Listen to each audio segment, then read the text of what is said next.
Hi everyone, it's Sue here, and I want to talk to you today and share my 10 tips for natural weight balancing. We live in a culture where we're a little bit obsessed about how we look, how much we weigh, what size and shape our bodies are in. And when we look through the lens of Ayurveda, it shows us, teaches us that we are all a very unique, individualized structure. We have our own little special blueprint, if you will. We know this from our fingerprints. They're very unique only to us. So when we're talking about weight balancing, that's very unique only to us. And just because we're a certain size, certain age, a certain height, we should not be lumped into a category. I don't believe anyway. And there's other markers to actually help us know whether we're at a really good balanced weight. How do we feel? How is our energy? How comfortable are we moving around?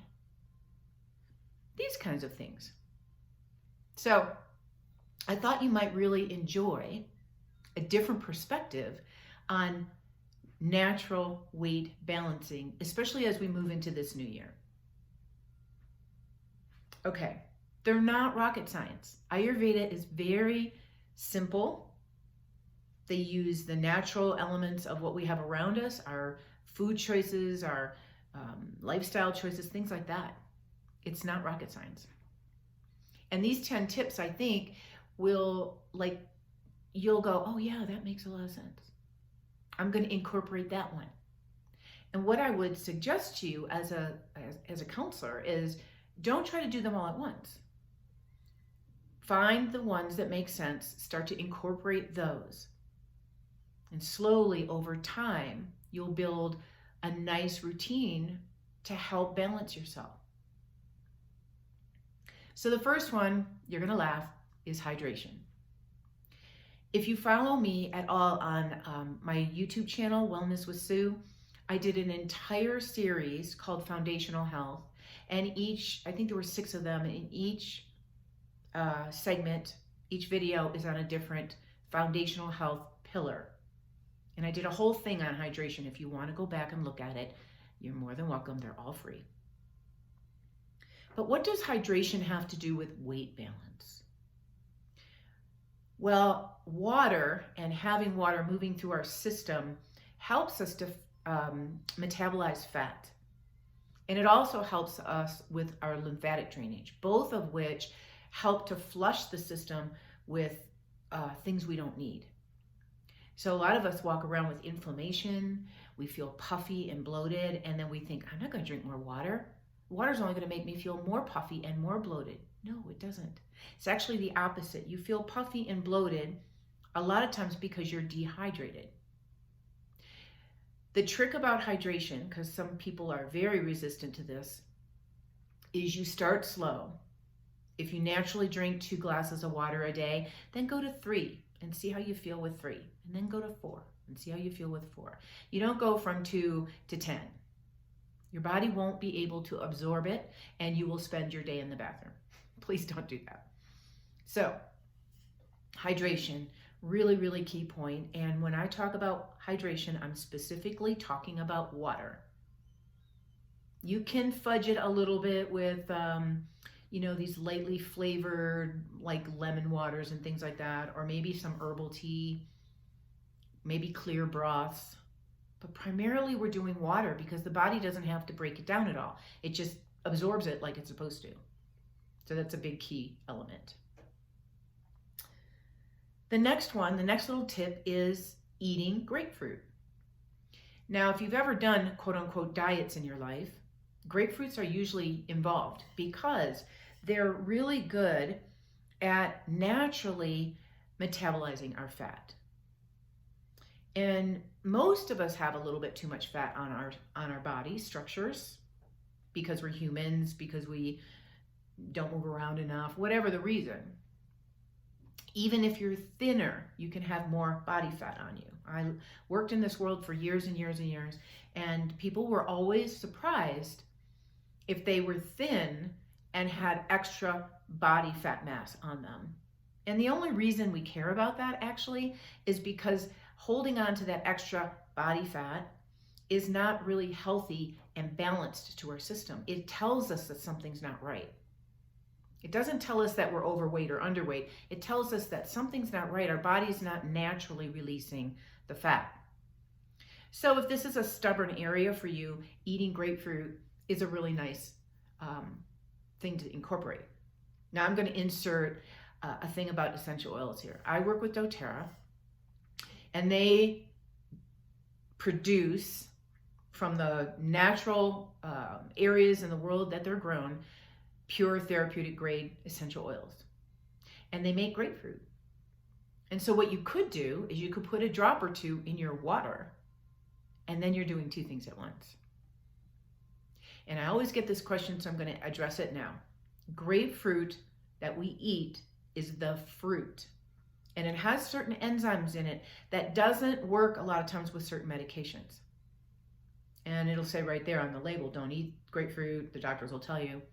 But the oil comes from the rind, and it doesn't have the same enzymes, therefore it's safe to take. Number 3, using lemon juice and vinegar, or vinegar. It doesn't have to be both of them at the same time. So what would you use vinegar for? You would obviously put it in a salad. You might put it in water. Some people do the whole apple cider vinegar thing because it helps with our pH balance, and that's a really wonderful thing.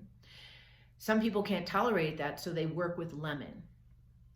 And these things are really, really helpful to help balance blood sugars and decrease our insulins.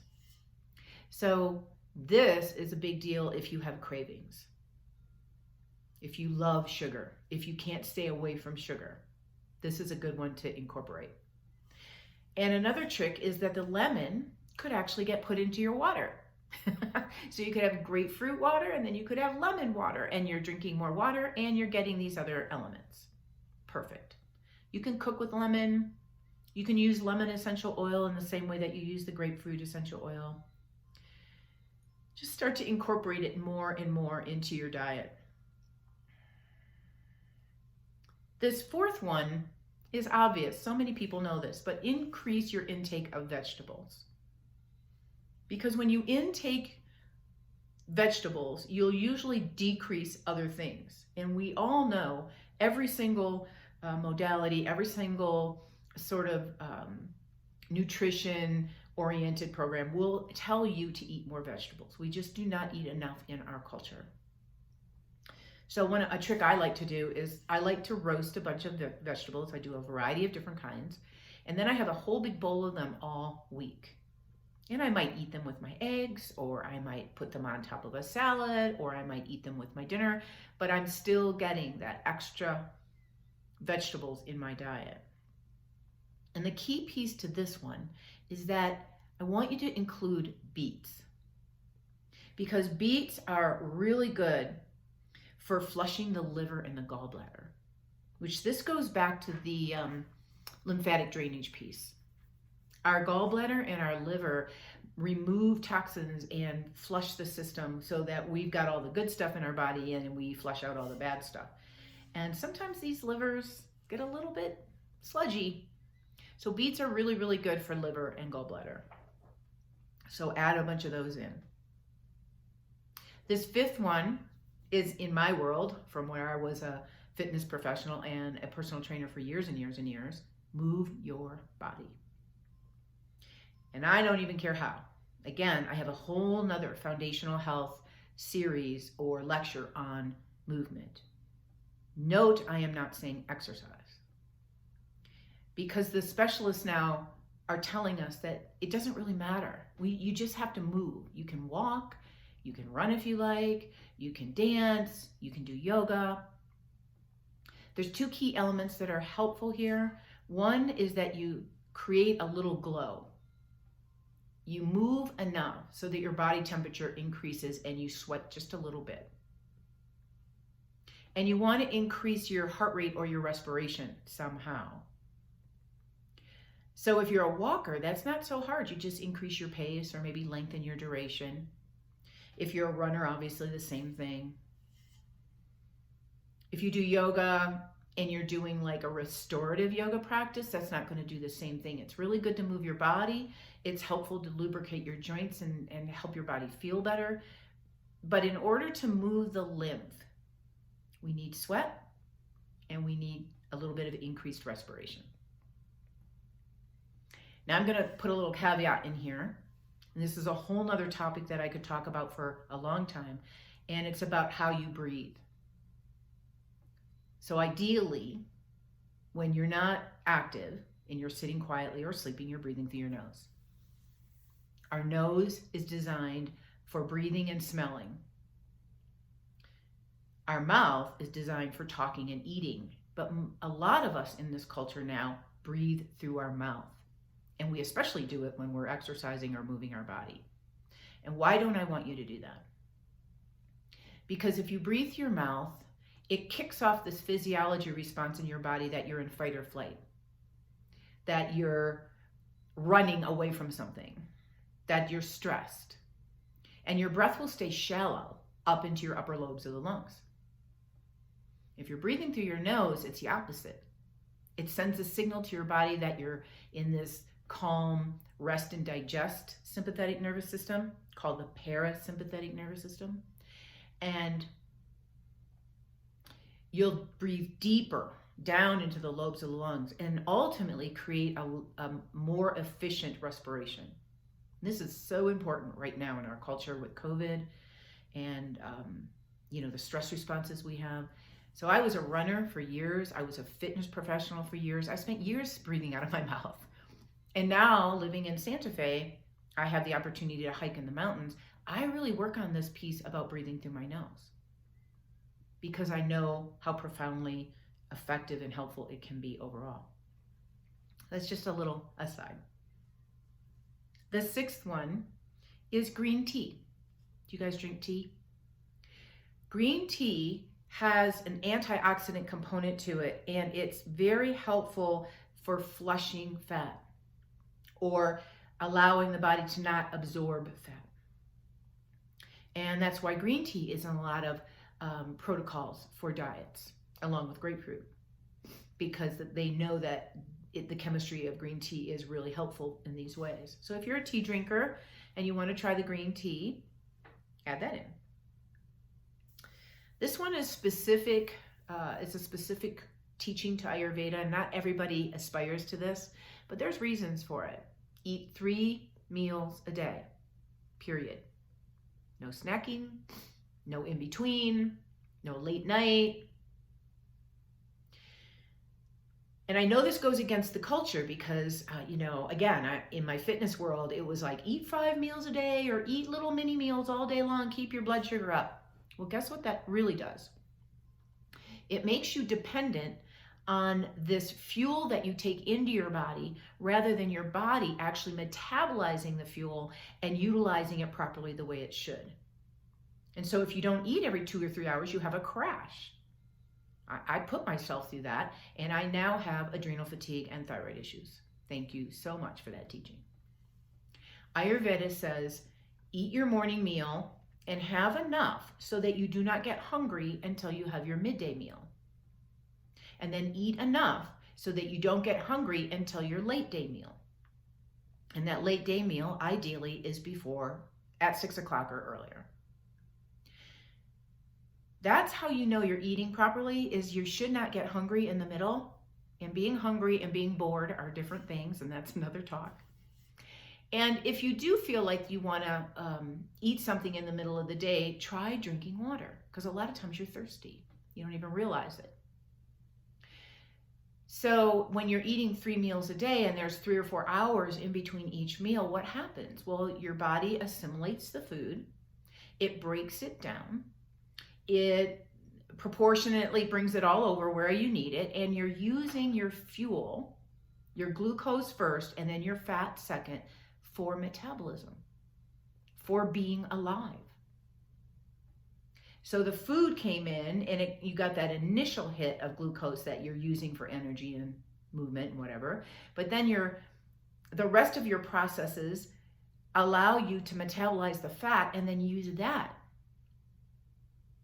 This is how weight management really becomes important, because your body will not reset and balance itself without this piece. So if you don't incorporate it, it's almost like you're fighting it yourself. Okay, so 3 meals, only 3. This one's fun, raw honey, local raw honey. And what local raw honey does is it helps to naturally balance your blood sugar, i.e. cravings. It needs to be all natural, like from the farmer's market or from the beekeeper itself. It needs to be local to your environment so that you're getting the components of natural allergic support. So if you have hay fever, say, and you're eating raw local honey from your own environment, you might start to feel this hay fever issue becoming less and less of a factor, because it's a little homeopathic remedy that you're taking in some of the thing that you're allergic to. But it's more important to think about this for cravings. And the other thing that I will mention about honey is that you should never cook it. It will become toxic if you cook it. So some people are like, well, I'm going to make cookies and I'm only going to put honey in it. Don't do that. Please don't do that. You can put honey in like tea as long as the tea's not boiling hot. Some people just take honey right on the spoonful because they're doing it as a therapeutic modality. And we in Ayurveda have a little trick about that. We take honey, raw honey, we take turmeric, and maybe a little bit of ghee, and maybe a little bit of black pepper. We mix it up in a little, like a little jam almost, and you take a little bit of it every day. Turmeric, we know, is really good for inflammation. You need the pepper with the turmeric for it to really metabolize in the body. Ghee is nature's closest food that we have to our own fat cells. So really good for us on so many levels. Really good for brain health, by the way. Okay, number 9, I'm almost done. Spices. How many of you use spices? I can honestly say that I don't do this well. I'm Italian and Finnish. So Italian uses spices, but not the kind that I'm talking about. And Finnish, they don't use anything. Everything's white. So spices to help increase your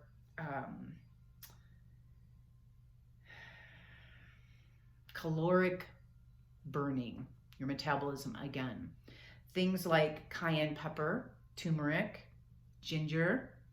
And then if we add a couple, like ginger is really good for our digestion, along with fennel and maybe cinnamon and cardamom, we're working with the stoking of the Agni, we call it in Ayurveda, stoking the fire of digestion, which we know now is key to pretty much all health. And when we're talking about weight balancing, if the gut isn't balanced, nobody's balanced. So spices can really help with this. And then the very last one I'm going to mention, so there's 10 tips, is to incorporate something that is going to help create calm and ease in your body. Now, the most obvious one that I'm going to mention is meditation. And meditation can look like a lot of things. I have a friend who walks every single day out in a forest to a stream and listens to the water. That's her meditation. I personally like to sit and chant or listen to a meditation. It doesn't really matter.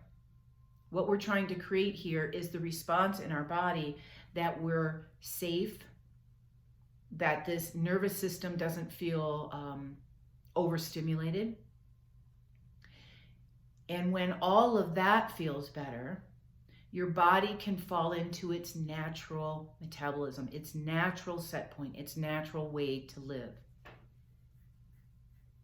So whatever that could be for you, if it's 5 minutes, if it's 20 minutes, if it's an hour, like my friend, she goes out and walks for at least an hour. Start to incorporate something like that into your day. And start to watch your responses. This is the last little piece I will give you, is if you're having trouble or you think you're having trouble with balancing your weight naturally, and you start to incorporate some of these ideas and you start to feel better in your body, don't look at the number on the scale. That doesn't matter. How are you feeling in your body? Are you feeling less bloated? Are you feeling less lethargic? Do you feel like you have more energy? Like, start to notice. And when you notice that you're having these positive responses in your body, it will motivate you to keep doing it.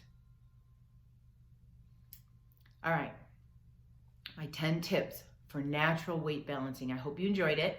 I hope you can incorporate some of these ideas. And I'd love for you to reach out to me if you need anything. Okay, you can find me on my website.